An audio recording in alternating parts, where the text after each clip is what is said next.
Please stand. Face the flag. Put your right hand over your heart. Ready, begin. I pledge allegiance to the flag of the United States of America and to the republic for which it stands, one nation, under God, indivisible, with liberty and justice for all. Good morning, Bears. It's Thursday, September 11th, and we're back with the latest updates. We also have our sports for this week and a feature on one special teacher here on campus. I'm Cardonna Akins. And I'm Scarlett Shand. And Good Morning John Burroughs starts right now.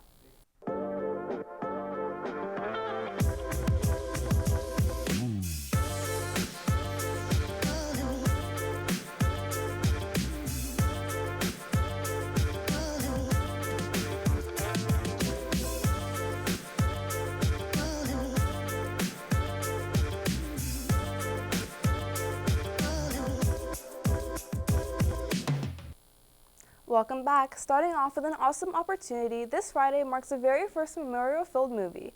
The Sandlot will be showing at 8 tomorrow on the football field with gates opening at 7:15.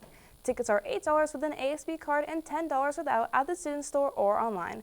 No outside food or drinks will be allowed. Seating is open and bring your favorite lawn chair or your coziest blanket.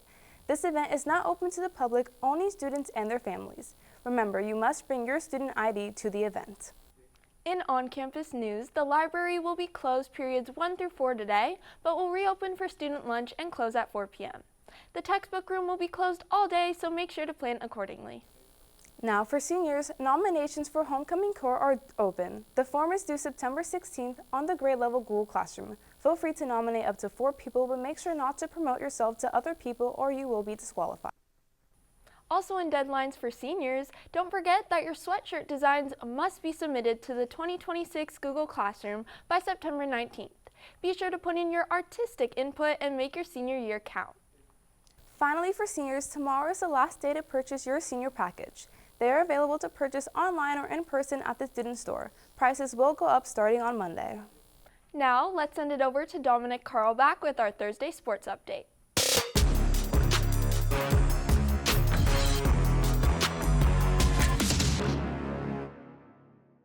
Good morning, Bears. This is Dominic Carlback with your Thursday sports update.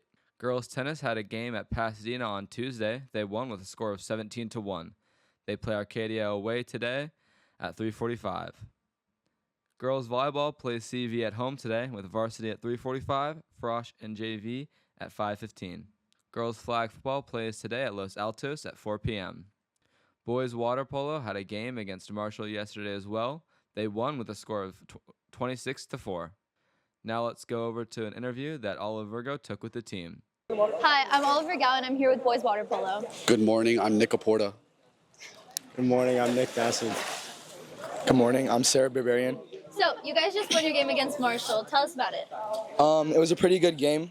We won 26-4, and we got to play a lot of our players, and that's our second win of the season, and we're hoping to do a lot better going forward. Nice.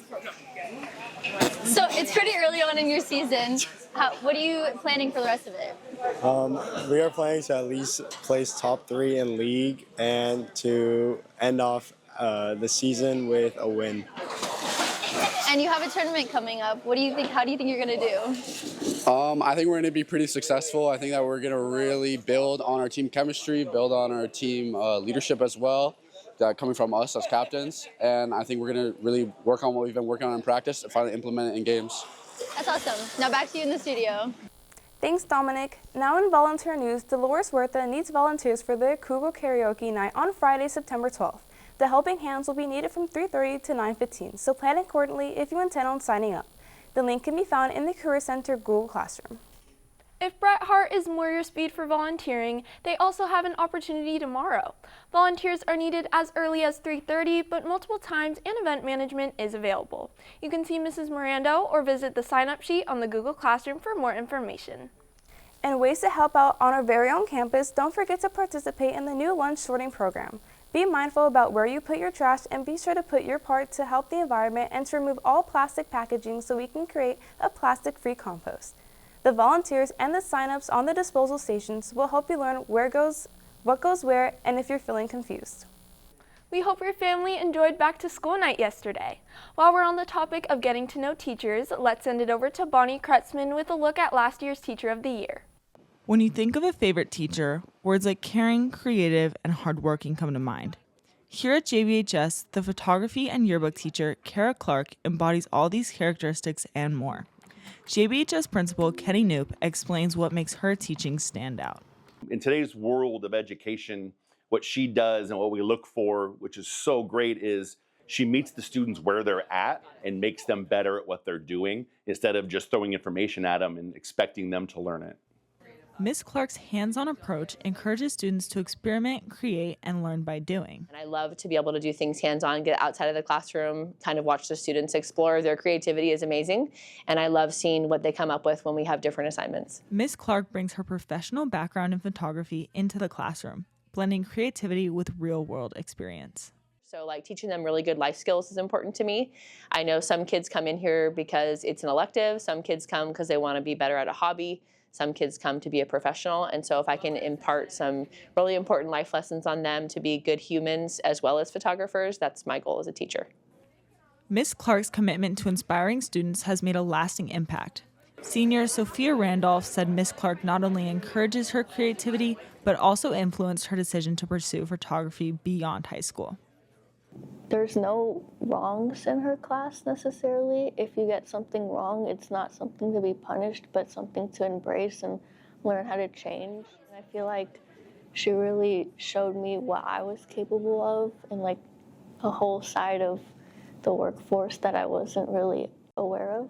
This year, Ms. Clark's efforts were recognized when she was named JBHS Teacher of the Year and BUSD Teacher of the Year, placing her in the running for statewide recognition. I was very flattered and honored and very thankful for the opportunity to be the Teacher of the Year at John Burroughs High School. When admin came in and shared with me that I had won BUSD Teacher of the Year, I was in shock and I didn't know what to say. My students were really sweet. They all clapped and cheered, and they had brought flowers for me, so it was a very special day and very surprising. From her creativity in the classroom to the recognition across the district, Ms. Clark is inspiring the next generation of artists and reminding us what great teaching looks like. For GMJB, this is Bonnie Kretzman.